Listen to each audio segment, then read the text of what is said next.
အားလုံးလက်အုပ်ချီပြီးနောက်ကအနန္တ၅ပါးကိုရှစ်ခိုးပါ၏ဖျား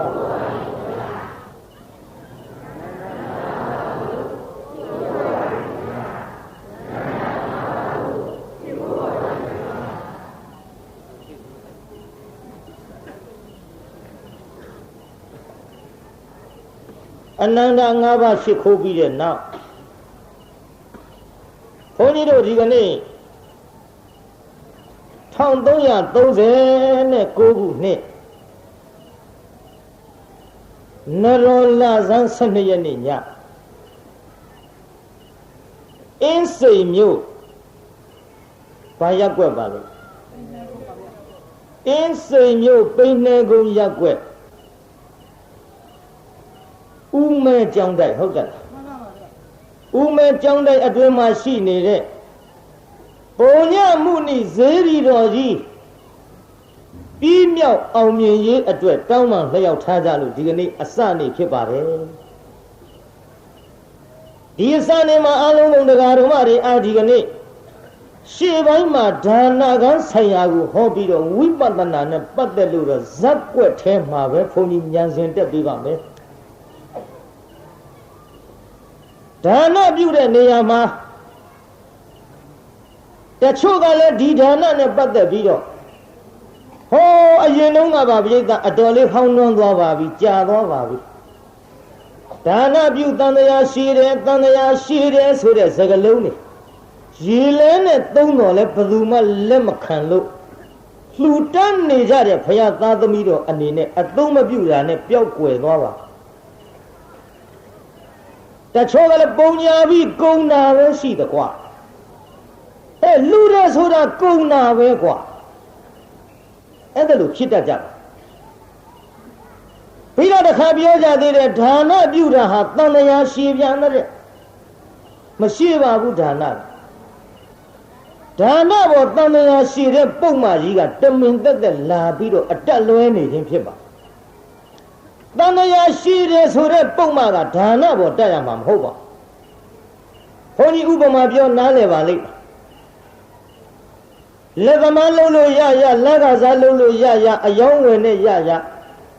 ဘယ်လိုနည်းမျိုးနဲ့ရအဲ့ဒီရတဲ့ဝတ္ထုငွေ30ဆိုကြပါစို့အိတ်ထောင်နဲ့ထက်ဈေးရဲရှောင်းသွားပြီးလိုက်ရင်တောက်တယ်ချိုတယ်မြတယ်ရှာအဖွာလူတာတောက်တယ်ချိုတယ်စိတ်နဲ့အေးခေါက်ဆွဲစားတယ်စိတ်နဲ့ဤတယ်အဘားဆိုင်ဝင်ထိုင်တယ်မူးတယ်ငွေ30နဲ့ငွေ30နဲ့ငွေ30ကကျုပ်နဲ့ဘီလာရေတောက်ပါကျုပ်နဲ့ဖွာလူတာတောက်ပါကျုပ်နဲ့ခေါက်ဆွဲစားပါကျုပ်နဲ့ဘားဆိုင်ထိုင်ပါလို့ရှာထားတဲ့စီးပွားရေးကြောင့်ရတဲ့ငွေ30ကမြန်ခိုင်းသလားပြုတ်ပြိဿကြီးပြောတယ်နော်ခင်ဗျားတို့အတန်ပြော့သွားရင်ကျုပ်ကမကြဘူးကြီးထင်းနေဟုတ်တယ်လူမမာသွားသတိရလူမမာသက်တာဖြစ်တော့ဘေးကသွားမေးတယ်မင်းယောဂအခြေအနေပဲနဲ့တို့နဲ့သက်တာရဲ့လားလူမမာကအတန်ကလေးနဲ့ပြောရှာကျုပ်တော့ဒီတောင်ကကြုံမထင်ပါ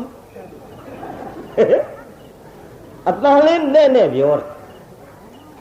ပြီးတော့မေးတဲ့လူကအာမရတရားပြန်ထွက်လာတယ်ဘေးလူကစီးမေးတယ်ဘယ်နဲ့တော့ဟဲ့လူမမာအခြေအနေ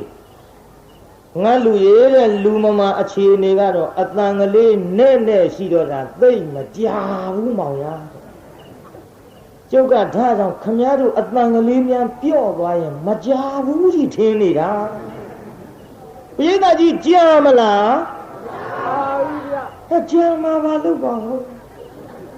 ဘယ်လိုစီလဲထွက်သွားတာတော့ကြာမှာပါဘုရားလောက်ကကြက်သိမ်းထားစရာကြီးဘယ်နဲ့မကြာဘူးရဲ့လို့တကယ်မျက်စိလည်းပြောက်တော့ပိဋကကြီးကြာမှာလားမကြာဘူးလားအဲ့ဒါလို့လှုပ်ဆန်းပါကြာမှာပါဒါကြောင့်အတန်ကလေးကြိုးစားထွက်ကြခင်ဗျားတို့ကအတန်ထွက်ခိုင်းတော့လေသိပ်ထူတာမဟုတ်ဘူးနှာကြိုးသုံးယောက်လို့တစ်ခါမေးလေဒီအတန်တစ်ခါမေးလေဒီအတန်မင်းလားဟိုနှာကြိုးသုံးယောက်ပဲရောက်တဲ့နှာကြိုးကအော်တယ်နှာကြိုးဆိုတော့နှာသံနဲ့ပဲညုံတယ်ပဲညုံလို့ဆိုတယ် ပွဲဝဲမဲ့နှာကျိုးကလှမ်းခေါ်လိုက်ပဲညုံတဲ့နာအောင်လို့ဆိုအင်းကြီးတို့ငါမမြောင်နဲ့ကျောင်းသားမို့ငါကားနေလို့ခေါ်တာဘာပြောကောင်းလဲနှာကျိုးနှစ်ယောက်တတ်ကြနောက်တကြီးအိမ်ရောက်ထူးတကြီးကလည်းနှာပဲတကြီးကလှမ်းမေးလိုက်ဟာမနှုံးနာနဲ့နာနှုံးလို့ဆိုတဲ့ဟာဦးငယ်ရိုးကြတယ်နောက်အမှုစစ်ကြီးတော့ဟင်းနင်တို့ကနှာကျိုးဝင်ရအောင်ပြန်ရဟာလို့အကုန်ပြန်ထွက်ရထူးမှမထူးပဲနဲ့မှုကနှာကျိုးမှုဘယ်သူမှဆုံးဖြတ်လို့မှမရပဲသုံးယောက်တလုံးကျိုးနေတာကိုဒါကြောင့်ခမည်းတော်အတန်ကလည်းတစ်ခါမေးလည်းမထူးတစ်ခါမေးလည်းမထူးဆိုနှာကျိုးသုံးယောက်လို့တော့မဖြစ်စီနဲ့ကဲဒါလေးသတိပေးပြီးတဲ့နောက်ပရိသတ်ကြီးအဲ့ဒီငွေ30ကကျုံနဲ့ဝယ်ပြီးတော့စားပါတောက်ပါလို့ခိုင်းရလားလို့မခိုင်းဘူးကိုစားခြင်းလို့ကိုတောက်ခြင်းလို့တောက်ဥပမာအဲ့ဒီငွေ30ကဘာနဲ့တူတယ်လဲလို့ဆိုတော့ခရလှူတဲ့ဒါနဘုန်းကြီးလှူတဲ့ဒါနအာသီလရဲ့လှူတဲ့ဒါနသရောင်းစားပေးတဲ့ဒါနခွေးကြွေးတဲ့ဒါနဘာပဲဖြစ်ဖြစ်ပေးတာစွန့်တာမှန်သမျှစသနာလက္ခဏာပါသောကြောင့်အဲ့ဒီလိုဘယ်ဒါနပဲပြုဘယ်ကုသိုလ်ပဲပြုအဲ့ဒီလိုလှူတဲ့ဒါနကငွေ30နဲ့တူပါတယ်တဲ့ငွေ30ဒီကျုံနဲ့ဝယ်ပြီးစားပါတောက်ပါမခိုင်းသလိုခမည်းတော်လှူတဲ့ဒါနကတော့ဖြင့်ကျုပ်ဒါနကြီးပြုပြီးတော့လူပြေတောင်းလိုက်ပါခမည်းတော်များခိုင်းသလားပြုခိုင်းဘူးငွေ30လိုပဲအကျုံနဲ့နတ်ပြေတောင်းပါလို့ကောခိုင်းသလားပြိဿခိုင်းပါဘူးဗျာအကျုံနဲ့ဗြဟ္မပြေတောင်းပါလို့များခိုင်းသလားခိုင်းပါဘူးဗျာမခိုင်းပါဘူးဘာလို့မခိုင်းတယ်လဲဒါနသည်ခိုင်းနိုင်တဲ့တတ္တိမရှိဘူးသူ့ကိုပြုတဲ့အကြောင်းကြောင့်မခိုင်းတော့လဲအကျိုးပေးနိုင်တဲ့ကမ္မတတ္တိလေးတော့သူ့မှာရှိကဲဒါဖြင့်ကောင်းပြီအဲ့ဒီလိုဒါနကမခိုင်းငွေ30လိုပဲပြိဿအတောင်းမခိုင်းတော့လဲခမည်းတော်ကလောဘဥစီးပြီးတော့ကထေခင်းနဲ့သင်္ကန်းကတဲ့ကြောင်းဆောက်တဲ့ဆွမ်းကျွေးတဲ့ဆွမ်းလောင်းတဲ့ဒီဒါနတွေပြုပြီးတော့လူချမ်းသာပရိသေဧကရေစัจ ဝရိမန္တဆိုတာဒါနကမတောင်းပေမဲ့ခမည်းတော်အစ္ဆတတန်တံမှာတန်မြာရှိအောင်အတောင်းခိုင်းနေတာကလောဘပြုတ်ပြည်သားကြီးဟိုချမ်းသာတွေတောင်းတာဘယ်သူကတောင်းတာတော့ဒါနကဟုတ်ကဲ့လားဒါဖြင့်ဒါနပြုတန်မြာရှိတယ်ဆိုတဲ့ပုံမှအတက်လွဲနေတယ်တန်မြာရှိတယ်ဆိုတဲ့ပုံမှကိုလောဘကိုပြောင်းတက်လိုက်တော့တန်မြာရှိအောင်လုပ်တာဒါနမဟုတ်ဘယ်သူလဲလောဘပြည်သားကြီးဘယ်သူတို့မျိုးဒါဖြင့်နောက်လောဘဥစီးပြီးတော့လှူအောင်မလားပြည်သားလောဘဥစီးမလှူရင်ပရိသတ်ကြီးတန်တရားရှိပါဦးမလားရှိပါဘူးဗျာဒါဖြင့်ဒါနပြုတန်တရားရှိတယ်ဆိုတဲ့နှမျောဝန်တိုတဲ့လူများပြောတဲ့စကားမဟုတ်ဘူးဆိုတာတော့ရှင်းသွားပါလားရှင်းပါပြီဗျာအဲရှင်းသွားလို့ရှိရင်ဒီကနေ့ဒါနနဲ့ပတ်သက်တဲ့ဇတ်ထုတ်တစ်ထုတ်ခေါ်ကြစို့ဒါနနဲ့ပတ်သက်တဲ့ဇတ်ထုတ်ကဘုန်းကြီးတို့ဓမ္မပဒကထုတ်ခေါ်မှာဖြစ်ပါဓမ္မပဒဘိက္ခုဝက်ပြင်ဆက်ကဒါယကပုံနာကြီးကိုဘုန်းကြီးဟောမလို့ဘုရားကိုယ်တော်မြတ်ကြီးသည်ဇေရဝံကျောင်းတော်မှာတရင်သုံးတော်မူစဉ်အခါမြတ်စွာဘုရားဇေရဝံကျောင်းတော်တရင်သုံးစဉ်သာဝတ္ထိမြို့မှာပြင်ဆက်ကဒါယကလို့အမည်ရတဲ့ပုံနာကြီးရှိပြင်ဆက်ကဆိုတာပြင်စအက်ကဒါယကပေးငါးပါးသောမုံမြတ်မြတ်ပေးတတ်တဲ့ပုံနာလို့အဲ့ဒါလို့ခေါ်ပါပဲပြင်ဆက်ကဒါယကဆိုတာဘုန်းကြီးတို့ငါးပါးသောမုံမြတ်မြတ်ဥဖြာဖြာလှူတတ်တဲ့ပုံနာလို့ဒီအဓိပ္ပာယ်ရ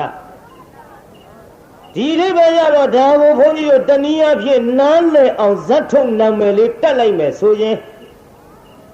မပေးဆိုတဲ့အမိအဖြစ်ဇတ်ထုတ်တက်လိုက်တော့ရွှေမန်းတဲ့မောင်ရဲ့ရွှေခွဲမဟုတ်ပါဘူး ဒီနေ့ဘာဇတ်ထုတ်ဟောမှလည်းမေးရင်လူတိုင်းနားလည်အောင်ဖြေကြတော့ပေါ့မပေးဇတ်ထုတ်ပါဗျာဒေသကြီးဒီနေ့ဘုန်းကြီးဘာဇတ်ထုတ်ဟောမှာတော့ဆိုလို့တော့ကောင်းနော်မပေးခံကြကဲဒါဖြင့်ကောင်းပြီအဲ့ဒီတာဝဋ္ဌိမြို့မှာနာမည်လေးပေးရမယ်ဆိုရင်ပုံနာကြီးကဥပေးခြင်းလို့ဒီလိုမှတ်တော့ပုံလေးမကြီးကဘုန်းကြီးတို့ဒေါ်ပြင်းတယ်ပုံနာကြီးကဘယ်သူတဲ့တို့ပုံလေးမကြီးကဒီနော်နှာကြိုးတွေပြန်ရော့သွားတဲ့တံပတ်ကအဲ့ဒီပုံနာကြီးနဲ့ပုံလေးမကြီးဥပေးခြင်းနဲ့ဒေါ်ပြင်းနှစ်ယောက်ရှိကြပြင်းတတ်တဲ့နော်ဒါနပြုတဲ့နေရာဘလောက်ထိအောင်ပြင်းတယ်လဲဆိုရင်ဘုန်းကြီးတို့မန္တလေးဆုံးကန်ကြွတုန်းကပြောရအောင်မယ်မန္တလေးဆုံးကန်ကြွတုန်းကတောကတက်ကြီးပွားတဲ့ပွဲစားနဲ့တူပါရဲ့ပွဲရုံတစ်ခုဘုန်းကြီးရောက်သွားတပိတ်ပိုက်လို့ကျွတ်တော့စာတင်သားတဖေးအကြောင်းမကန်ကြီးနဲ့ဆေးဘောလေးကြီးလက်ကျန်းညှခဲလို့ဆုံးစလုံးကြီးကအငွေတစ်ထောင်းနဲ့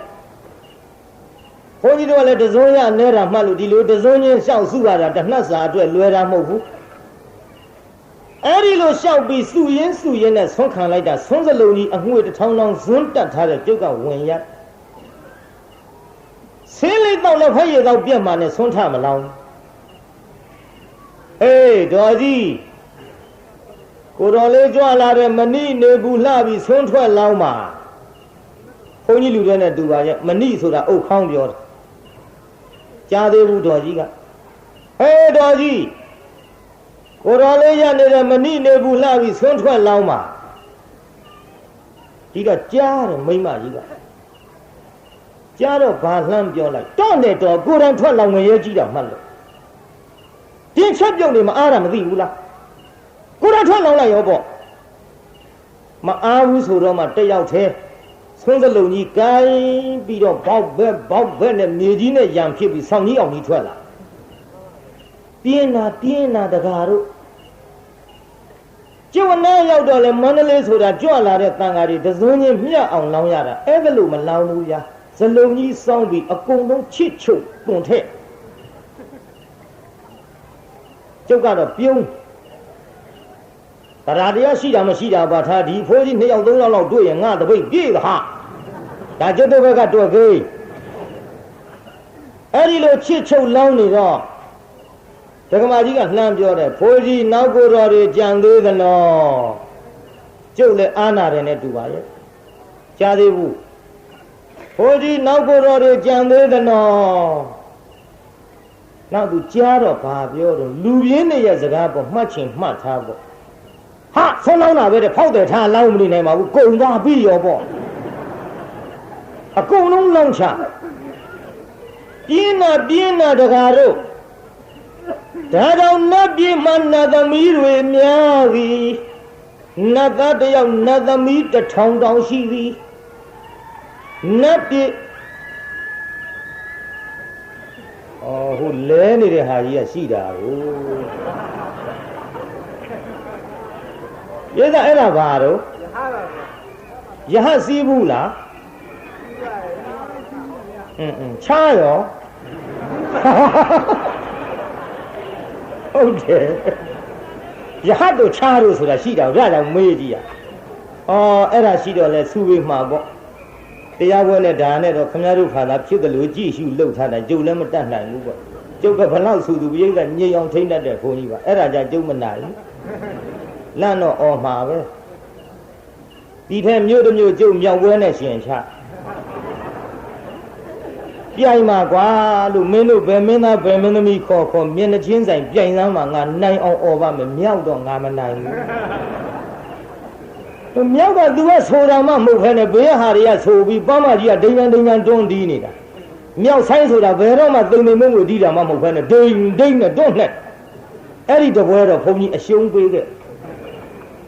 နောက်ဒီလိုတရိတ်ဆန်နဲ့ကြံဒီကန်နဲ့များရှင်ပြီးတော့ခင်ဗျားတို့ပြိုင်ချထားလို့ရတယ်ကျုပ်ဘယ်တော့မှမဟော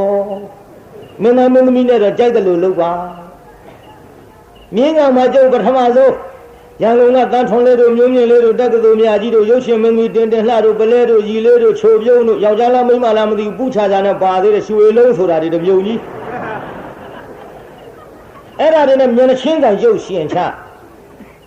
ဟိုးရှည်ကြီးကောင်းလေးတွေကအဲ့ဒီပဲလှဲ့ကျုပ်ကလည်းတွန်းអော်တာနောက်တော့လာလျှောက်တဲ့အရှင်ဘုရားခွန်ကြီးဘေးလှည့်ပေးပါတဲ့တပည့်တော်တို့အလုံးလုံးမဖြစ်လို့ဘယ်လုံးလုံးဖြစ်မလဲသူတို့ကစီးနဲ့ဝါနဲ့ကျုပ်ကကျုပ်អော်ချင်တာអော်တာကျုပ်တန်နေဟိုဘက်ရောက်သွားတော့တီးတဲ့ကောင်တွေကိုယ်ကားဖြစ်ကုန်ဒါတော့အဲ့လိုမျိုးတွေနဲ့ရှင်တာတော့ကိစ္စမရှိဘူးမြောက်ပွဲကြကျုပ်ရှုံးခဲ့တယ်ဗျာကဲရှိပါစေတော့ဘေးဖောက်ထွက်သွားဒီလိုနဲ့ဆက်ကြအောင်ဆိုတရားနာပြိဿယောက်ျားတွေဌာနပြုတဲ့နေရာပြင်းသည်ဥပုသ်ဆောင်တဲ့နေရာပြင်းသည်တရားနာတဲ့နေရာပြင်းသည်တရားအထုတ်တဲ့နေရာပြင်းသည်ဒါကြောင့်နတ်ပြည်သွားတဲ့နေရာမှာမိန်းမတွေများများရောက်နေသည်တောင်းတာကတော့နတ်ပြည်ယောက်ျားတွေကတောင်းသည်ရောက်တာကမိန်းမတွေများများရောက်သည်ဘာဖြစ်လို့မိန်းမတွေများများရောက်ပါလဲနတ်ပြည်ရောက်တဲ့အလုံးမိန်းမတွေကသာများများလောက်ကြသည်ကြည့်ပြသေးချာဥပုသ်ဆောင်တဲ့နေရာကြီးမိန်းမတွေများဆွမ်းလောင်းတဲ့နေရာကြီးမိန်းမတွေများဆွမ်းတော်တင်တဲ့နေရာကြီးမိန်းမတွေများတရားအထုံးတဲ့နေရာကြီးမိန်းမတွေများတရားနာတဲ့နေရာကြီးမိန်းမတွေများရုပ်ရှင်စာပွဲကြီးအဲ့ဒါတော့မပြောဘူးရဆောက်ထိုးမှစိုးရသေးတယ်ကိုအဲ့ဒီနေရာလဲများတာပဲပြိဿမိန်းမတွေနေရာတကာများနေသည်ဘာဖြစ်လို့များတာလဲလို့ဆိုတော့များကိုများလို့မြို့သူမြို့သားတွေပါရန်ကုန်တို့အင်းစိန်တို့မခေပါဘူးဘာတွေများတာတုံးဆိုတော့ကျွတ်တို့ကိုင်းဟိုဟာတွေများတာပေါ့ဘယ်လောက်ထိများတော့ကျုပ်ပြောရှေးတုန်းကရိုးမြေကြဆိုသည့်အလောက်တလင်တမယာနဲ့အသက်သေးကြသည်လင်းသေးတယ်မယားအိမ်တော်မပြုဘူးမယားသေးတယ်လင်းနောက်ထပ်အိမ်တော်မပြုဘူးငါသားသမီးတွေပထွေးနဲ့မိရွေးနဲ့ဒုက္ခဖြစ်ချီရဲ့တကယ်ရိုးမြေကြပါလားဗျအခုတော့သူတို့မြောက်ပေးတဲ့စကားလေးကရှိနေတယ်အိုးတဲ့ဒါကတော့တပင်လဲလို့တပင်ထူတာပဲလဲလို့ထူတာပင်လို့ယူတာအကြောင်းမဟုတ်ဘူးမလဲပဲနဲ့ဘွက်ပေါက်နေတာကျွတ်တို့တိုင်းပြီအဲဘာလို့ဒီလိုလဲခင်ဗျားတို့အသိဆုံးရထဲနေတာကျွတ်တို့ကခင်ဗျားတို့တဝက်တောင်မသိဘူးမလဲပဲနဲ့တောင်ကျွတ်တို့တိုင်းပြီဘွက်ပေါက်နေပါသဖြင့်ဒီကာမေတုမိစ္ဆာစာရကံကြီးကြောင့်ယောက်ျားဖြစ်တဲ့လူနဲ့ပြီးတော့မိန်းမဖြစ်တဲ့လူတွေများကုန်လို့များကိုများတယ်ဆိုတာကြုတ်ပြောတဲ့ဟိုဘွက်ပေါက်တဲ့ဟာတွေများနေသည်ရှင်းရလားကြုတ်ပြောတာမရှင်းရလဲနားကိုကြုတ်တို့မိချစ်ဆန်နဲ့ဘာနဲ့မလုံနဲ့နဘွင့်ကြီးတန်မိုးနဲ့ကလော်ထုတ်တစ်ခုခုပိတ်နေလောက်ဟုတ်တယ်လေဒါလောက်ပြောလို့မှမရှင်းပိတ်နေလောက်ဒီထဲသူတို့ကပြောသေးတယ်မနတ်ပြည်တောင်းတော့ပေါ်ကွာတယ်နတ်သားတယောက်နတ်သမီး1000နဲ့1000မှန်းတောင်း1000မှန်းတောင်းလားမတောင်းနဲ့တကားတို့နတ်သားတယောက်နတ်သမီး1000ဆိုအဲ့ဒီနတ်သားတဲသက်သာမယ်မဟုတ်ဟိုစဉ်းစားကြည့်ရတာကိုကွာအလူပြေမိမ2ယောက်ယူတဲ့လူတွေဘယ်လောက်ပလီရတော့နတ်သမီး1000ဆိုအဲ့ဒီနတ်သားပလီနေရတာနဲ့ငါတို့တော့အိပ်ရလိမ့်မယ်လို့မထင်များဒါတော့ငါမသက်သာဘူးပြောတယ်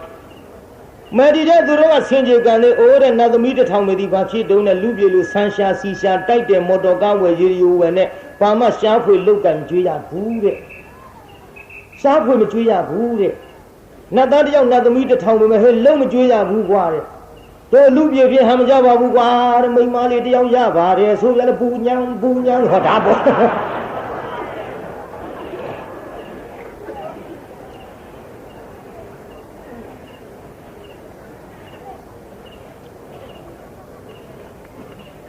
တရားနာပရိသတ်ရေနတ်ပြည်ရောက်တဲ့လို့မိန်းမတွေများများလို့တော့မိန်းမတွေကြီးရောက်သွားရင်ကျွတ်တို့က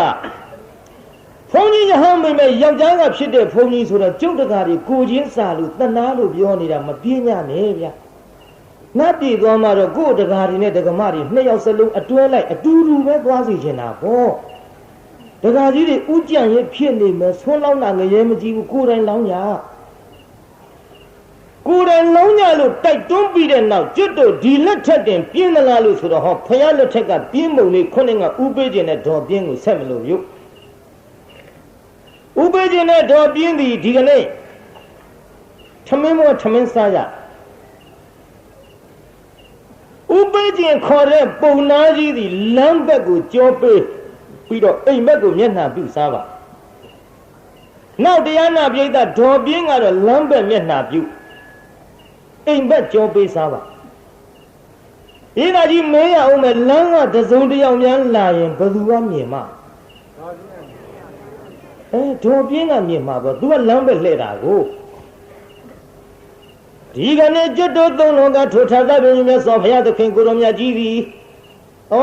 မုံမုံမြတ်မြတ်၅ပါးကိုလှူတဲ့ပုံနာကြီးလင်မယားထံငါဘုရားကြွမှာပြင့်လိုက်မယ်ထင်တယ်ငါဘုရားကြွကသူတို့ဒီမတ်ဖို့ရမယ်ဥပနိဒေယရှိမရှိလို့ကြည်တော်မူလိုက်တဲ့အချိန်ခါကမတ်ဖို့ရမယ်ဥပနိဒေယမြင်တော်မူသဖြင့်ဘုရားကြွလာဒီပုံနာကြီးဥဖြားဖြားလှူပုံလေးကိုကိုင်းတရားနာပိဋကကြီးနောက်ကလိုက်ပြီးတော့ဆိုစမ်းလက်ချိုးပြီးတော့ကောက်ရိပ်သိမ့်တဲ့အခါမှာကောက်ရိပ်ဥလှူသည်တလင်းနေသောအခါမှာတလင်းဥလှူသည်တလင်းတွင်ဗန္ဒာပြုသောအခါမှာဗန္ဒာဥလှူသည်ထမင်းအိုချက်သောအခါမှာထမင်းအိုဥလှူသည်ထမင်းခူသောအခါမှာထမင်းခွက်အူလှူသည်ဥဖြားဖြားဘယ်တော့မှကိုယ်အရင်မစားဘူးတဲ့ဗျဥဖြားဖြားအဲ့ဒီ၅ခုကိုလှူလို့သူပြင်ဆက်ကဒါယကပုံနာတဲ့မြန်မာလိုပြောတော့၅ပါးဥဖြားဖြားမုံမုံမြတ်မြတ်လှူတဲ့ပုံနာကြီးတဲ့ခင်ဗျားတို့နားလည်အောင်ပေးထားတဲ့နာမည်ကတော့ဘယ်သူတဲ့တို့ဥပေးခြင်းကဲထမင်းစားနေတဲ့အချိန်ခါမှာဘုရားကိုယ်တော်မြတ်ကြွလာဆိုကြပါစို့ပုံနာကြီးနောက်ကနေပြီးတော့ဘုရားကိုယ်တော်မြတ်သပိတ်ကြီးပိုက်ပြီးတော့ဝင်ဆွန့်ရပုံနာကြီးမမြင်ရှာဘူးကြောက်ပြရက်ကိုလမ်းဘက်မျက်နှာလှဲ့တဲ့ဒေါ်ပြင်းဆိုတဲ့ပုံလေးမှကြီးမြင်ပြီပြုတ်ဟောကြည်စမ်းစားတောင်းနေတော့လေခုခတ်နေတော့လေလာခြင်းဝင်လာတာပဲအခုအစားလဲနေတော့လေဝင်ခြင်းဝင်လာတာပဲအပြစ်တင်နေတာအလှကံပုဂ္ဂိုလ်ပဲဗျသူ့ချိန်လေးနဲ့သူတော့လာတာပေါ့ဒီက12နာရီကကြော်ရင်ဘုန်းကြီးတွေဆုံးခံလာရလားလာပါဘူး12နာရီအတွင်းကောအဲ့ဒီချိန်လေးတော့လှူနိုင်အောင်ပဲရှားဖွေထားပေါ့လာရတဲ့အချိန်လေးကြည့်ဟိုမှာလာရတဲ့အချိန်ကလေးကြွလာတာစားလုံးမလားဘယ်အချိန်လာမလဲဗျကြည့်ခုဖယားကြွလာတာကိုကြည်သားစားလုံးတောက်တုံးနဲ့လာတာပဲမမြင်အောင်ဆောင်တဲ့မျက်ခွန်လေးဖုံးပြီးတော့ဘုရားကိုယ်တော်မြတ်မကြွဘူးနောက်ပုံထဲမှာကြီးကကြွမလားလို့မျက်ခွန်လေးလှန်ကြည့်လိုက်မကြွဘူးဒုက္ခပဲဒါကြီးမပေးသူဇွတ်ကနေတော့မှာမပေးသူဇွတ်ကနေတော့မှာခက်တယ်ငါပုံနာကြီးကလည်းလူတန်းအင်မတန်ဝါဒနာပါတယ်ကောင်းရိပ်သိမ်းတဲ့ချိန်လှူတဲ့တလင်းတဲ့ချိန်လှူတဲ့တလင်းတွင်ဘာနာပြုတဲ့ချိန်လှူတဲ့ထမင်းအိုးချက်တဲ့ချိန်လှူတဲ့ထမင်းခူးတဲ့ချိန်လှူတဲ့ဒါကြောင့်သူပြင်ဆက်ကဒါယကလို့တော့အမိတွင်းနေတယ်တရားတရားရှိတဲ့ပုံနာကြီးများစားနေတုံးမြင်သွားရင်ထလှူတော့မှာထလှူလိုက်ပြန်ရင်လည်းပဲထမင်းမလောက်ရင်ငါပြန်ချက်ရမှာပြင်းလာပါပြီဟောထမင်းကလေးချက်ရမှာကစပြင်းကျွတ်တော်ပရိသတ်ထဲအဲ့ဒီလိုဒကမာကြီးတွေပါသလားပြုမပါဘူးပဲပြောပါဘာမှမပါပဲမပါဘူးပြုဒီထဲမှာကြည့်ဟိုပုံထဲမှာကြီးထမင်းထက်ချက်ရမှာပြင်းတော့အကယ်၍ငါကအတိတ်စထဗန္ဒေတပိတော်တို့မှကြော်ပြီးတော့တော်ရအိမ်ဆွမ်းရတော်မူပါဘုရားဆိုရင်လည်းပုံနာကြီးလှဲ့ကြည့်သိပြီးလှူတော့မှာပုံနာကြီးလည်းမသိအောင်ငါလည်းထမင်းထက်မချက်ရအောင်ကာယဝိညာဉ်နဲ့ငါသိစီ ပုံထဲမှာကြီးကပုံသားကြီးမသိအောင်ဆိုပြီးတော့တခါတည်းမျက်စက်ပြစ်ပြလိုက်တယ်ဘုရားအတော်ဆိုးတဲ့ပုံထဲမှာကြီးဧတာကြီးပုံထဲမှာကြီးကဘုရားဘာလို့ပြတော့မျိုးဘုရားမို့တာပေါ့ဗျာကျွတ်တော့လို့ဘုန်းကြီးတွေနဲ့များတွေ့ရင်ဒီမိန်းမကြီးအသက်ကြီးမှငါများမဲမဲထင်းနေမှာကိုဗျာဘုရားမို့တာပေါ့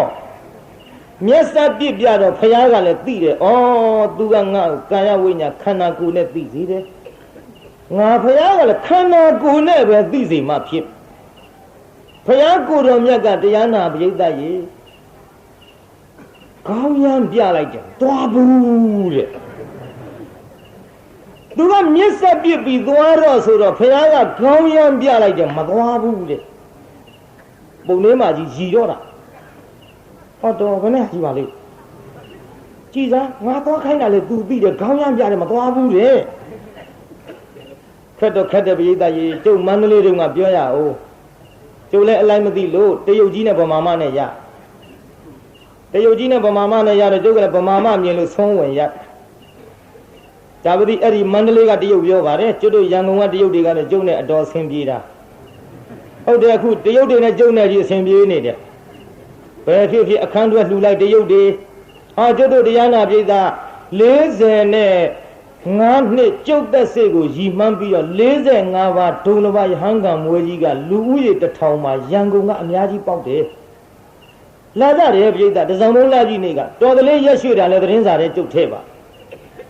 အဲ့ဒီတစောင်းလုံးလာကြီးနေက45ပါးယဟန်ကံမွေးကြီးကျုပ်ငွေ6000ခွဲလောက်ကုန်သွားပါအဲ့ဒီပွဲကြီးကျင်းပတဲ့ရန်ကုန်ကအများကြီးလာကြရန်ကုန်ကအများကြီးလာတဲ့ထဲမှာတရုတ်တွေအများကြီးပါလာအခုဒီကနေ့ကျုပ်ရှင်ဖျားတဲ့တပည့်တော်နိဗ္ဗာန်ကရုပို့ရစီဆိုပြီးတော့ကားနဲ့လိုက်ပို့တယ်မောင်ကန်ညွန့်ဆိုတာဟိုဝါရှက်လုပ်နေတယ်တရုတ်လေးပဲတော့ခောက်တော်ဝင်ရဲ့သားဒီမှာကျုပ်ကိုလိုက်ပို့တယ်ကမာရွတ်ကအပြောင်လဲလားကြိုပါမယ်အေးမင်းကုသိုလ်ယူခြင်းပို့ပေါ့ကွယ်လို့အဲ့ဒီလိုတရားနာပြေးတာရန်ကုန်မြို့ကတရုတ်တွေပြောတာမဟုတ်ပါဘူးမန္တလေးတရုတ်ကြီးပါဒါလဲစကားခံထားရသေးကျုပ်ကဗမာမမြင်လို့သပိတ်ကြီးနဲ့ဝင်ရတော့တရုတ်ကြီးကသတင်းစာကြည့်ရင်ကျုံမြင်တော့သတင်းစာကြီးနဲ့ထောင်ပြီးအထက်တိုးပြီးပိတ်သွားနောက်တစ်ခါသွားဗလားလို့သတင်းစာပြန်ချမသွားမှန်းသိတော့ပြန်ပိတ်နောက်တစ်ခါပြန်ချကျုပ်ကလည်းမသွားဘူးမသွားတော့တရုတ်ကြီးကျုပ်စိတ်ဆိုးတယ်တော့ဗမာလိုလှမ်းပြောတယ်ဟဲ့ဘုန်းကြီးဆွားတယ်ကျုပ်ကလည်းမဆွားဘူးအဲ့လိုမသွားဘူးကျုပ်မသွားတော့တရုတ်ကြီးစိတ်ဆိုးတယ်တရုတ်လို့ဆိုရင်ကျုပ်သိမှာမဟုတ်ဘူးဟဲ့ဘုန်းကြီးသွားဆိုငါမဘုန်းကြီးမစားဘူးလားတဲ့အဲ့ဒီကျုပ်ဒေါသဖြစ်ပြီးဘာပြောကောင်းလဲကတ္တရာလောင်းမောသပိတ်ကြီးချပြီးအဲ့ဒီတရုတ်ကြီးကျုပ်နောင်ချင်းဝင်ချအဲ့ဒီကြမှာဗမာမထွက်ပြေးလာစောစောကသူဗမာပဲလောင်းနိုင်ရင်လည်းမြန်မြန်လောင်းလို့မလောင်းနိုင်လို့ကြော်စုံဆိုတတ်ရင်လည်းဟိုဘာသာကြပဲဆိုတတ်မှာတော့သူတရားနာပြေးတာကြော်စုံဆိုလိုက်လေသူတရုတ်ကြီးကျုပ်လည်းဒီလိုမခံရပြီဘူးပေါ့အခုတော့ကျုပ်ငါမဘုန်းကြီးသွားလို့ဆိုတော့လက်သီးနဲ့ဝင်ထိုးတော့မှဟောထွက်လာတယ်ဗျာခင်ဗျားတို့ပြောကြပါတယ်ဗါတဲ့မရထီတော့တကားတို့ဘာကြည့်ဓာကြည့်အေးကွာမရထီတော့ဓာကြည့်တယ်လင်းထီတော့လည်းမိန်းမတွေကြည့်စရာတစ်ခုခုတော့ရှိလိမ့်မယ်ကွာအဲ့ဒါကြောင့်ဒီဗမာမထွက်ပြေးလာတာရှင်မယားတိခမဖျားဘာသာချင်းမတူလို့ပါဗျာတိခမဖျားမသိလို့ပါဗျာနဲ့ရှင်မယားတပည့်ကြီးအမြင်မတော်ပါဘူးဗျာနဲ့မဲကျုပ်တပည့်ကြီးကတ္တရာလမ်းပေါ်ကသွားကောက်ပြီးတပည့်ချီလေးနဲ့တင်းဆွေးနေလောင်ပြီးတော့ဒီကနေ့ကစပြီးရှင်ဘုရားထိုင်ကိုယ်တော်ဖြစ်နေခြင်းကြွပါဗျာမဆိုးလို့ဘူးတရုတ်ကြီးနဲ့ကျုံတယ်လည်းနောက်အရင်အဆင်ပြေသွားတယ်ပြိဿဒါကြောင့်တရားနာပြိဿရေသွားဆိုတဲ့ကိစ္စမသွားလို့ရှိရင်ရည်ရင်လဲရည်ခြင်းစိတ်ရင်လဲဆိုးဖို့ပြိဿဟိုမှာဖယားဆိုတော့လဲစိတ်မဆိုးဘူးပြိဿအတော်ဇွဲကောင်းတဲ့ဟာကြီးဆိုပြီးပုံလေးမှကြီးခွက်ထိုးခွက်လာရည်ရောပြုရည်တော့ပုံသားကြီးမလုံဘူးငါထိုင်တာအဆင်မပြေလို့လားရည်တော့ तू မလုံဘူးပေါ့ပြင်းထိုင်မယ်ဒီဟိုကရည်တော့မယ်အောက်ကဟာလည်းမဟုတ်ဘူးဘာပါလိမ့်နဲ့ तू နှခမ်းမြန်ထမင်းလုံးတွေကတ်နေလို့လားနှခမ်းတရက်ပြီးတော့ပြန်စားရည်တော့မယ်တန်တော့ပုံထဲမှာရည်တာထူးတယ်ငါခေါင်းပေါ်တဲ့သူကြည့်ရည်နေတာမဟုတ် ငါခေါင်းအထက်2300မြင့်နောက်ဘုရားကိုယ်တော်မြတ်ကြီးကလည်းတရားနာပြေးတာရောင်ကြီးတော်6သွဲအယောင်တွေလွတ်လိုက်တော့အဲ့ဒီအယောင်နဲ့သူ့မျက်စိနဲ့အတိုးပုံထဲမှာကြီးခေါင်းပေါ်2300ကြော်ကြည့်တာကိုသိကျင်လို့နောက်အလှည့်လိုက်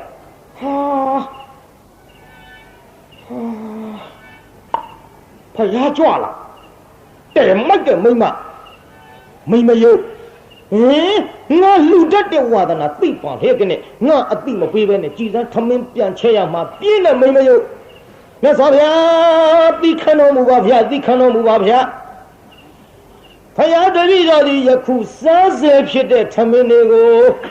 အရှင်ဖယားအလှခံပါသလားပုံထဲမှာကြီးပြင်းလို့မြတ်စွာဘုရားကိုယ်တော်မြတ်ကြီးဒီလိုရက်နေခြင်းဖြစ်ရပါဖယား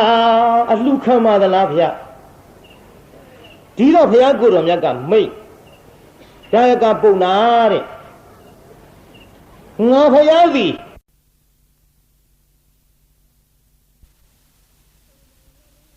ပိဏံလဝေထပရဒတ်ထင်ပါဇီဝီလို့မြတ်စွာဘုရားအဲ့ဒီတိုင်းဟောဘုရားတဲ့ငါဘုရားတို့မှာပြတော့ဟိုနည်းနည်းလေးတော့အာယုပြုနားထောင်နော်ဟိုမြတ်စွာဘုရားဘယ်ထိအောင်အမိတ်ရှိတယ်လဲလို့ဆိုတော့ပုံနာတဲ့သူတပားတို့ပေးတာကျွေးတာကိုမှီပြီးတော့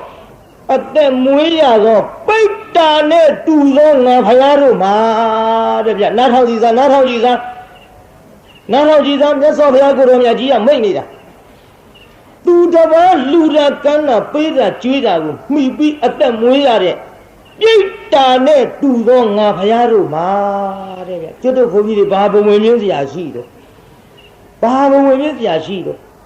တင်းရောင်ရောင်လက်လက်နဲ့ဝင်းပြောင်ပြောင်ဝှက်နေတာကျွတ်တို့ပိုင်မဟုတ်သူများလှူထားကျွတ်တို့ပိုင်တော့ဘာတစ်ခုမှမရှိဘိုက်ထဲကထမင်းတွေဘယ်သူကျွေးထားတယ်လူတွေကျွေးထားဝိတ္တသင်္ကန်းတွေဘယ်သူဝယ်ပေးတော့ဘယ်သူလှူတော့လူတွေလှူထားကျွတ်တို့စီးတဲ့ကားတွေဘယ်သူလှူထားတော့အတန်ရက်ဆက်တွေကက်ဆက်တွေဘယ်သူလှူထားတော့တိုက်ကြီးတာကြီးကြောင်းကြီးတွေဘယ်သူလှူထားတော့လူတွေလှူတာနဲ့အသက်မွေးရတဲ့ရဟန်းတန်ဃာတွေဟာပရိသတ်ကြီးဘုံဝင်မြင့်စရာလိုသလားပြုခြီပြားထောက်စရာကောလိုသလားပြုပြည်သူပိုင်ပစ္စည်းနဲ့ကြီးပွားရတယ်ကျွတ်တို့ဘုန်းကြီးတွေကနိုင်ငံရေးမဟုတ်ဘူးပြည်သူတရားတော်တွေလှူတဲ့ပစ္စည်းကိုသုံးဆောင်နေရလို့ကျွတ်တို့ကပြည်သူပိုင်ပစ္စည်းကျွတ်တို့ပိုင်တဲ့ပစ္စည်းမှန်တယ်ဗျမှန်ရလားဘုန်းကြီးပြောတာဒါကြောင့်ဘဝင်မြင့်စရာကျွတ်တို့မှာဘာမှမရှိခြေပြားထောက်စရာလည်းမရှိဘူးမာနကြီးစရာလည်းမရှိဘူးဖယားကိုယ်တော်ရဲ့ရွှေရလောက်ကထုတ်ပြီးတော့သူများလှူတာနဲ့အသက်မွေးရတဲ့ပြိတ္တာနဲ့တူသောငါဖယားတို့မှာပုံနာတဲ့ဥဖြားပြားလဲအလှခံတယ်စားစဲလဲအလှခံတယ်ကွစားကျွင်းလဲအလှခံတယ်ကွဖယားဒီတိုင်းမိတ်သို့တော့ဒီနေရာလေးလာလိမ့်မယ်နော်သို့တော့ဆိုတဲ့နေရာဆက်နာထောင်မှာမဆုံးသေးတဲ့စကားလုံးပြောမလို့သို့တော့ဆိုရင်မဆုံးသေးဘူးဒါပေမဲ့ဆိုရင်ကြံသေးတယ်နေပါအောင်ဆိုရင်မသွားနဲ့ဟောဆိုကားတောင်ရဗမာစကားတော့ရှုပ်တာ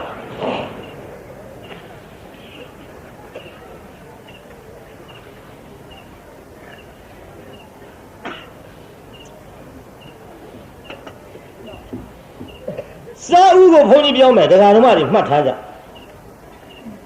မိမိတို့ထမင်းဟင်းချက်ပြီးတဲ့ချိန်ခါမှာမိမိတို့ကိုယ်တိုင်မစားသေးပဲနဲ့ဥဖြားဖြားထမင်းအိုးပေါင်းကလေးကိုခူးပြီးတော့ကျွတ်တို့ဆွမ်းတော်တင်တာတန်ဃာတော်ဆွမ်းလောင်းတာမိဘခူးကြွေးတာဟဲ့အဲ့ဒါစာဥလို့ခေါ်တဲ့လူငယ်တွေမှတ်ထားကြဒါကြောင့်တချို့လူကြီးတွေကဘယ်နဲ့ပြောလို့သမီးအလုပ်သွားတော့လေမင်းခင်းအောင်စားရသေးပဲနဲ့စားသွားအိုးဖျားလည်းဆုံးတော့မတင်နေဘူးတန်ကလည်းဆုံးမလောင်နေဘူးဖေတို့မေတို့လည်းမစားသေးဘူးကျုပ်ကရင်စားလို့ကောင်းမလားသမီးဥချန်စားခဲ့ပြောတာလူကြီးတွေကဥချန်စားခဲ့သမီးတဲ့အပေါ်ပိုင်းကဥဖြားဖြားလေးကိုခုခတ်ချံပြီးတော့မှငါသမီးစားသွားရတယ်တဲ့အဲ့ဒါဥချန်စားခဲ့အခုတော့စကားကပြောင်းသွားတယ်ဥချစားကြဆိုတဲ့အတိုင်းဥဖြားဖြားကြီးကုန်ချကြိတ်ကုန်တော့တာပဲပြုစကားပြောင်းတော့သူတို့လည်းပြောင်းကုန်ရောမိဘတို့လည်းဘာမှမတွေ့ဘူး Murade at that one in my molo, at that with the Missa like Jade, Pion and a calculate a sea later, Jamaye. Gone, who had not you to do that, Jake? No, go me, turn out, hey, Nanimia, Namania, Mimi Roga, a low Dwazia, she is, so ye. Paya Sono, Matea, they lose, Sono, Tea, Dangaro, Somaloya, they lose, Soloya, Miva Messiah, they lose, Saya, also Vido. Chaviali, Kuka, Chambiroma, Sadwajava, era Salu Yadre, Tada Sa Usoda, Yeda, the Vocal Dova, we come Sagan, flew the Ushava. Yeda Sa Usoda Vivala. Can Saze will name Joja also. Saze Soda Diana Yeda ye.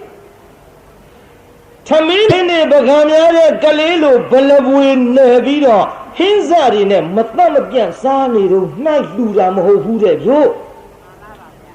belo lu ya ma le so da sa se lu bong le na thong twa ja thamin sa ro me jan gare ga da bai ko tan tha ba de bya ho bet mimi bet ka thamin ko sa me jan ho bet da bai ko tan tha la a ke yin nya nga thamin sa ne dong a lu kan pokko jwa yin lu nai aung lo tamin tet tan tha ai lo tan tha lo ko ka hin sa hin na di bet da shi de ho bet tan tan pian mya da bai tan tha da phin thamin sa ne de chain kha ma tan na ro jwa la yin tan tan pian mya tha de ho bet da bai ko let se pi lo ho de lo bagan mya le saung yu tayat lu lai ba lu lo ya de dawo pauk ke la era Saze, Vibla Vidaji. Galero Balawu, Nara, era you tell Luda Mohu. Era Mura Homi de Masabu. Saze, Lubo Leviora, Tongan Piamia, Nevia, Sagrego, Sani, don't flew night on Tamin that the plant had a Saze. The Wamba will have you that. Can Sajuin of Yoja. Sajuin Soda Bagamia, Tamene, Sa, Pido, Teloda Sogalego, Gianera, Makoma, Era, Pony, Luda, Biora, Mofuno. Sajuin, Tame Ore, Tamen Kugarega, He Ore, Henka Garega, He Ore, Kate, Zone, Tamimku, Tame O Kure, Yaumane, Nabijo de Ore, Mago. Dilovio, Bandam Piana, Naro Migazu, the Elon Sabi Dama, Dangaromia, the way by be Juala, Dandam Piamian, Flu Night on Low, Tamin Fete, Danan Shin, Twin Chantaragu, era Sajuin Flu, the Elon Sabi don't let Flu Night Madre, ya. The Waba la Viedaji. Tabia Sa Uro Sazero Sajuin Vivala. The Choya, Madame the Kaujudo 16, who's a guardian born at the Macau Jang Board. Maloba Nevia, Macauna Jima, Maboba. What that yet that Bavon second little dolly? I could have Macau Jang Board, Eddie's a guardian, but what's up, your mammy? Sabia Lula Mashiva, who could have met him, your dollar Barbie. Don't die down the Yana, the Sa Usaza Sajin. Napayavi, Dilo, and Lucan the Guelo, Mieswa, Payakuromia, G. Mendo, Mure, Divanago, Najaya, the Pin, Ho, Saze, Pite, Tamini, with Swampin, a good time to water, ya. Fluvido, yes, of Yakuromia, Gigo Gado. Yes, of Yakuromia, Gigado, Ponema, Gigale, Eddie, Changalo, Gado, Eviga. Jega, Joseph, Almade, Elisa, Padona. Oh, Naya Salon Bonaji and Ponemaji, who Gong be shit cornered on Napuna Chidana and Nina. The Laupiana Ponemaji, Payamo Dabo Gong shit cornered on Napuna Chidana and Nina. The Ponemaji, Payamo Dabo Jodo Ludas who is young Gaglipit or collection. Bien Oh, Mabina declared a Mazi de Biora Mohuna, Hobone Mazi Biora. Eddie Lodiana, the Mess of Yakuro Yaga, Eddie Chinkama, the Yahoro, Mubari. Mess of Yakuro Yadi Hojare, Deganaroga. သံလသောနာမရူပသမေယတနတ္ထိမမဟိတာလို့သူတို့ရဲ့ဥပနိဒေယကိုကြည်ဟောတယ်သူတို့ရဲ့ဥပနိဒေယကဘာလဲလို့ဆိုတော့ကျွတ်တို့ကတ္တဗဘုရားလက်ထက်ကပြိတ္တာကြီးဘယ်ဘုရားလက်ထက်ကတော့ကတ္တဗမြတ်စွာဘုရားကိုရောမြတ်ကြီးလက်ထက်တော်ကဒီပုံနာကြီးနဲ့ပုံလေးမလင်မယားနှစ်ယောက်စီတန်ဃာတော်အရှင်မြတ်များဟောကြားတော်မူတဲ့နာယုတ်ဆိုတဲ့ဝိပဿနာတရားကိုအကျေတစ်ဖြင့်မနာကြားရတော့လည်းပဲနာနဲ့ယုတ်တော့သူတို့သိခဲ့အကျေချက်ပြီးသူတို့နားမလဲခဲ့ဘူးနာယုတ်ဟောဒီနာနဲ့ယုတ်ပဲသူတို့ကြားခဲ့အဲ့ဒါလေးကိုစီးဖြန့်ပွားများခဲ့တဲ့ဥပနိဒေယကြောင့်ဘုရားကိုယ်တော်မြတ်ကဒီကဲ့သို့ဟောကြားလိုက်တဲ့အချိန်ခါမှာနာယုတ်ဒီတကယ်လမ်းကြတော့နာလည်းမမြဲယုတ်လည်းမမြဲပျက်စီးကြရမှာပါလားနာနဲ့ယုတ်ကြောင့်လူရလို့ဖြစ်လာသည်တတ္တဝါဖြစ်လာသည်လို့ဖြစ်လာသည်တတ္တဝါရလို့ဖြစ်လာသည်ဒီဖြစ်လာတဲ့တတ္တဝါအနန္တသည်တနေ့ကြတော့ပျက်စီးရမှာပါလားလို့အဲ့ဒါလို့စီးဖြန်းလာခဲ့တော့ပိဋကကြီးပျက်စီးရမှာပဲလို့ကြိုသိထားရင်ပျက်စီးသွားတဲ့ချိန်ခါမှာပူပင်မှုရှိရလားပြုဘယ်ရှိပါလဲပိဋကငကိုယ်တွေကမှပျက်စီးလိမ့်မယ်လို့သိထားတာကိုညာနဲ့သိမှနော်ပိဋကဘာနဲ့သိမှတော့ညာနဲ့သိမှပါဗျာခင်ဗျားတို့အခုညာသိတော့မဟုတ်ပါဘူးအိုးတဲ့လူဖြစ်လာသေးရမှာပဲဝိညာဉ်သိပါဇတ်သိပြောလိုက်တဲ့ပါဇတ်ကအနိစ္စ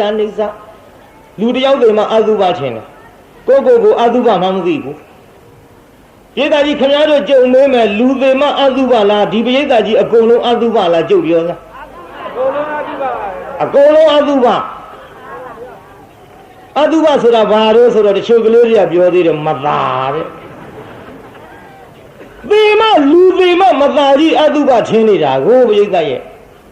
ဘုရားကိုယ်တော်မြတ်ကအတုပဆိုတာကမတင့်တယ်ဘူးလို့ဟောတယ်ခန္ဓာကြီးရလာတဲ့ကဘုရားကိုယ်တော်မြတ်ကတင့်တယ်လို့ဟောဒါတို့ကျွတ်တို့ခန္ဓာကိုယ်ကြီးကိုမတင့်တယ်ဘူးလို့ဟောတော့ဒီပရိသတ်ကြီးအကုန်လုံးအတုပဆိုတာများနာသလားပရိသတ်ခင်ဗျားတို့လည်းအတုပဘုန်းကြီးလည်းအတုပကျုပ်ဘေးထိုင်းနေတဲ့ကိုယ်တော်လေးတွေလည်းအတုပသူတို့လည်းခြံထားလို့မဖြစ်ဘူးနော်အကုန်လုံးအတုပမတင့်တယ်ဘူးတဲ့ဘုရားကမတင့်တယ်ဘူးဟောတာကိုခင်ဗျားတို့ကျွတ်တို့ကတင့်နေတဲ့ထင်နေအဝတ်ကောင်းစားကောင်းလေးဝတ်လိုက်တော့ပရိသတ်ကြီးမြေကြီးပေါ်ထိုင်ရလားထိုင်ပါဘူးအဝတ်စုပ်ကလေးနဲ့ကြတော့မြေကြီးပေါ်လည်းထိုင်တယ်မှိတ်ပုံပေါ်လည်းထိုင်အဝတ်ကောင်းလေးဝတ်လိုက်တော့ထိုင်တော့ဘူးဖြာပေါ်တောင်တင်ပြူးလေးခင်မှာတင်ပြူးပေါ်တောင်ကော်စောနဲ့မှာကော်စောပေါ်တောင်မှု့ရနဲ့မှာမဲဒီခဲကိုလေးဟိုပြာတွေထဲထိုင်ပြီးတော့ထသွားပြီးခွင်ကလေးခံလိုက်တာအဝတ်သစ်ကလေးဝတ်ထားတော့ငါမတင့်မတယ်ဖြစ်ကုန်တော့မဲတဲ့ငကိုယ်တွေကမတင့်တယ်နေတဲ့ခန္ဓာကိုယ်ကြီးဒါကိုစားကောင်းဝတ်လိုက်တော့တင့်တယ်တယ်လို့ထင်ပြီးတော့ခင်ဗျားတို့ကျွတ်တော့အတုပကိုညံမြင်မမြင်ဘူးသေမကမြင်တယ်မှန်ရလားဘုန်းကြီးပြောတာမှန်ပါဗျာဒါကြောင့်တရားနာပိဋကကြီးအဲ့ဒီကဲ့သို့ဘုရားကိုယ်တော်မြတ်ကဟောကြားတော်မူတဲ့နာယုတ်ကိုသိသဖြင့်မတင့်တယ်ဘူးတနေ့သေမှာပဲပျက်စီးမှာပဲလို့သိထားသဖြင့်သေသွားတဲ့အချိန်ခါမှာပူပန်လေသလားပိဋကအဲ့ဒီလိုမပူပန်တော့နာယုတ်တရားနှစ်ပါးနဲ့ပတ်သက်တဲ့တရားကိုမြတ်စွာဘုရားဟောလိုက်တာကြည်တရားနာပိဋကပုံသားကြီးနဲ့ပုံလေးမကြီးဖြည်းဖြည်းနာဟောပါမယ်ဒီနှစ်ကျုပ်၄ချိန်လောက်ဖြားတယ်ခါတိုင်းတစ်နှစ်တုတ်ကွေးတစ်ချိန်ပဲကွေးတယ်ဒီနှစ်၄ချိန်ဖြားဆိုကျုပ်အင်းလေးသွားတရားဟောတယ်လေအင်းလေးထဲမှာဟိုဆက်လေတွေစီးပြီးတော့အေးမိလာပြီးတော့ငှက်ဖျားပါလာအင်းလေးမှာလည်းပရိသတ်ကစီးတယ်တနေ့တည်းသုံးမွဲဟောရကျောင်းကြီးတွေကနဲတဲ့ကျောင်းကြီးတွေမဟုတ်ဘူးပရိသတ်ထောင်ချီဆန့်ပရိသတ်ကများလုံးတော့ကျတို့ကျောင်းကြီးကကျွန်ရောပြုကျောင်းကျွန်သွားတယ်ကျန်ဒီကနာမည်ကြီးတဲ့ကျန်ဒီကဆရာတော်ကြွလာတာဘယ်တော့မှမစီတဲ့ပရိသတ်မျိုးစီယုံနေမကကျောင်းပြိုတော့ကွာမပြိုပါဘူးကျွန်ယုံကျွန်တာပါဟဲ့ရရွာမှာကျောင်းကြီးနောက်ရွှေကျောင်းအထက်ထအောက်ထပြည့်ကျုပ်အောက်ဆင်းကလေးကသိတယ်ဒီကျောင်းတော့ကျွန်မှာမြေမာပေါ်ဆောက်တာမဟုတ်ဘူးရေထဲဆောက်တဲ့ကျောင်းကြီးတော့ပြည့်ဆိုအဲ့ဒီကျုပ်လန့်သွားတယ် တရားဟောတဲ့ဘုန်းကြီးမလိမ္မာဘူးဘယ်နေရာဝင်ရထိုးမှောက်ရမလဲလို့နေရာလျှောက်ရှာကျုပ်ထိုင်တဲ့ပလင်ကအမြင့်ဆုံးတကယ်လို့ပြိုရင်ထိချင်းထိကျုပ်ရင်ထိမှာကျုပ်ကအမြင့်ကြီးကိုအဲ့ဒီတင်တရားနာပိဋကပထမတစ်ချိန်တော့ကိစ္စမရှိဘူးနောက်တစ်ချိန်ကြောင်းကြီးအောက်ကရက်မာကြီးခါမန်းကြီးတန်ကြီးကျွတ်ပြီးအဲ့သွားတော့အောက်ကပိဋကကဝုန်းကလေးတအားထားပြီးအပြေးနဲ့ကြောင်းကြီးတုံတယ်ဝုန်းနဲ့ကြောင်းကြီးတုံသွားဘာမှမဟုတ်ဘူးပိဋကဓမ္မခံနိုင်တာကျုပ်လည်းပိဋကကိုမနှဲထင်းယူပါဒီတိုင်းထင်းလို့တော့မရဘူးဟောမင်းမတွေဘောင်းထားတာတို့ထိုင်းအောင်မလေးလီရင်မြန်နှိမ့်နေလေးပြန်တာခမည်းတော်မို့ကြောက်တယ်ကျုပ်ကြောက်ဖို့လည်းထားပါဦးလေမြန်နှိမ့်နေလေးပြန်နေဆိုတော့ကျုပ်ဒီကထိန်ခင်းကြွလာတဲ့တန်ခါအပား80ကဗရင်မောက်ကနေထွက်ပြီးမော့ကြည့်တာလေမြန်ကိုအဟုတ်မှလို့ဒီဖုန်ကြီးပြိယဆင်တာတော့မသိဘူးအဲ့ဒါနဲ့ပိဋကညင်သွားကျန်းခံထင်းရတာပဲပိဋကမထင်းအဲ့ဒီပိဋကမညင်ရင်အပေါ်ပိဋကပါဆူရင်ဒီကြောင့်ပြူတော့ပိဋကညင်သွားတယ်လေမြန်ဆိုတာနဲ့နောက်တော့စာရောက်လာတဲ့ဆရာတော်ဘုရားတဲ့ကြောင်းကြီးကျွန်းနေပြီတဲ့ပြိုမာကိုစိုးရိမ်နေတယ်တဲ့အားလုံးသေးကုန်လိမ့်မယ်တဲ့ထိမ့်ပေးပါတဲ့အဲ့ဒီနဲ့တရားနာပိဋကလို့လေရင်များမဟုတ်ဘူးနော်လို့မူသားမပါလင်္ကာမချောဆိုတော့ဘုန်းကြီးနဲ့လိန်ပြီးပြီလို့သို့တော်လည်းညင်ရင်လေးနေတော့လို့မလှုပ်နဲ့လို့အကုန်သေးကုန်မယ်လို့ကြောင်းကကျွန်းနေတယ်လို့မလှုပ်နဲ့လို့တယောက်ချင်းဖြည်းဖြည်းလေးဆင်းမလှုပ်နဲ့တော့လို့တယောက်ချင်းဆင်းလို့အဲ့ဒီကြမှာနောက်ဖြားဆုံးကလူတွေကဂုံဂုံနဲ့ဖယားမလေးမနှဲမပြုတ်အောင်ဖန်ပြီးယူကမနှဲထည့်ရတာတရားနာပိဋကပြီးတော့မြို့တစ်မြို့ပြောရအောင်ကလေးချင်းလူငယ်ချင်းရံဖြစ်တယ်လူငယ်ချင်းရံဖြစ်တဲ့ပရိသတ်ကဝုန်းနဲ့ထဝုန်းနဲ့အထလိုက်မှတရားနာပိဋကကျုပ်ကြမ်းဖန်ပြောလိုက်ရဟောပိဋကထိုင်လို့ဘာမှမဟုတ်ဘူးလို့ဟိုမှာဖိုးကြီးတယောက်မမြင်မကန်းနဲ့မျက်စိမုံနဲ့သေးချောင်းငွေမှတ်လို့ခုန်တာဆိုအကုန်ထိုင်ကုန်အမှန်တော့ရံဖြစ်တာပဲမနဲ့ကြမှာပလိတ်တွေကလာလျှောက်တဲ့ရဲတွေကညကဘုရားတဲ့လက်မောင်းထိသွားတယ်တဲ့ဓာတ်နဲ့ပြစ်တာဟောအဲ့ဒီကိစ္စကဲမထင်းလို့ရိုးဆိုရင်ပြေးကြလွှားကြတက်နေတာနဲ့သေပြီဘူးလားလို့ဒါတော့တရားနာပိဋကငြိမ်ငြိမ်စိမ့်စိမ့်ရန်ကုန်မြို့ကြီးပေါ်မှာကြက်ပြန်မကြစီကားလှတဲ့တရားနာပိဋကကြီးဟာကျုပ်ပါဇက်တစ်ပေါက်ထဲနဲ့ထင်းရတာဟာမလွယ်ကူပါသဖြင့်ယခုလိုငြိမ်နေတာကိုပဲများစွာကျေးဇူးတင်မိပါတယ်ကဲရှေ့ဆက်ကြအောင်စို့ဗျာဉာဏ်ရှင်တက်မလို့ပြုအာယုပြုကြဘုရားကိုယ်တော်မြတ်ကြီးဟောကြားနေတော်မူတဲ့အခိုက်အတန့်မှာအတိတ်ပြန်မလှည့်ဘူးအနာဂတ်ကိုလည်းမမျောအတိတ်ဆိုတာလွန်ခဲ့တယ်အနာဂတ်ဆိုတာနောင်မှတွေ့ရပြစ္ဆုတ်ပံပေါ်မှာတဲ့တဲ့ထိုင်ပြီးတော့ပြစ္ဆုတ်ပံဆိုတာအပြက်သိမ့်မြန်တော့အဝိညာဉ်မရှိတော့မလိုက်နိုင်ကြဘူးနော်မျက်စိသွားကြည့်မျက်စိဖွင့်ကြည့်ဟာရေတွေဟာပြန်မဲ့ဖွင့်ကြည့်ဟာရေတွေဟာဒီရေပဲလို့ထင်ပေမဲ့လို့မဟုတ်ဘူးဗျအရင်ရေပြောင်းနောက်ရေရောက်ရင်ရေပြောင်းနောက်ရေရောက်ပျောက်ရောက်ကြုံပြောတာကြာသေးဗျကလတ်တုံးကလတ်ခဲလေးတွေဆက်နေတာကိုအဲ့ဒါတန်တတိဖြစ်နေတော့ခမည်းတော်ကျွတ်တို့ကဒီရေပဲလို့ထင်ကြပေမဲ့လို့အရင်ရေပြောင်းနောက်ရေရောက်အပြက်ကမြန်တော့မမိနိုင်ဘူးပေါ့ဘယ်ညမရှိတဲ့ပုဂ္ဂိုလ်တွေမှာအဲ့ဒါကြောင့်မို့လို့ပြစ္ဆုတ်ပန်ဆက်ကြည့်နိုင်တဲ့ပုဂ္ဂိုလ်ဒီနိဗ္ဗာန်ရဖို့အမတန်လွယ်ကူပါတယ်။ကိုင်နားထောင်ကြည့်ပြုအတိတ်ကိုပြောင်းမလဲအနာဂတ်ကိုမမျောပြစ္ဆုတ်ပံပေါ်မှာတဲ့တဲ့ထိုင်ပြီးတော့တင်းမှုမကသင်္ခါရတရားတွေကိုရှုလိုက်တာသဘာဝတစ္ဆာကိုအတိကလေးစိတ်မိလာတော့ကလျာဏဘုထုစဉ်နဲ့ဗျအကြောင်းနဲ့မြင်စုလသောတာပန်လက္ခဏာအစအဆုံးနဲ့အတိကလေးစိတ်ပြီးတော့ကမှကြာစေယုံနာကလေးပေါ်မှာလက္ခဏာသဘောလေးတွေမြင်လာပြန်သမ္မတနာခေါ်တဲ့ညာလက်ချိုးထားစမ်းမျိုးတစ်ချောင်းကြည်ရင်အကြည့်မခံသဘာဝကဖြစ်ပြလျင်မြောင်းဟာယုံနိုင်ပြီးဥဒယဘယခေါ်တဲ့ညာဘယ်နှချောင်းလုံးမျိုးကြည်ရတော့ယုံနိုင်ကဖြစ်ပြမြောင်းကတိညာကမယောင်မလိုက်နိုင်အဘိညာမရှိလို့မယောင်မလိုက်နိုင်တော့ဖြစ်တာတွေပျောက်ပြီးတော့ပြတ်တာတစ်ခုတည်းသဘာဝပေါ်ရောက်လာတော့ဘင်္ဂ ညာဘယ်နှချောင်းလုံးညို့လောကကြီးတစ်ခုလုံးပင်လယ်ထဲရေစုံနဲ့ခတ်တော့ဇွန်းတွေကတွေငန်းငန်းပြီးတော့ပင်လယ်တစ်ပြေလုံးရှိတဲ့ရေတွေထိုးအတူငန်းတယ်လို့ပြီးပြီးတဲ့ခဲ့တော့ဗဟိတယုံနံတွေကပါအစ္ဆဒယုံနံကခြေလို့ပင်လယ်ရေဇွန်းတွေကငန်းတယ်လို့တဲ့ဗျအစ္ဆဒဟာယုံနံအပြက်ကိုမြင်လိုက်တော့ဗဟိတယုံနံပြက်တွေကိုပါမြင်တော့လေဒီမှာပရိသတ်အာကိုခြင်းတရားလည်းမရှိဒီယုံနံပြုပြင်းရပါပဲဒီယုံနံရဲ့ဒါတဲ့ကျွတ်တို့လေဒီစတော်ကြီးကငါတလုံးနဲ့သုံးနဲ့ကျဲသုံးလွယ်မြုံလိုက်ဘုံတကိုက်တဝက်ကဲဆိုကြအောင်မြူလောက်ကမှမချမ်းပူလျံကတောင်ကြီးအမြဲနဲ့တစေမဆဲငယ်ချွေတော့အပယ်မီကအပြီးကုန်စင်ဘုံတခွင်လေးတွင်လောက်မြဲ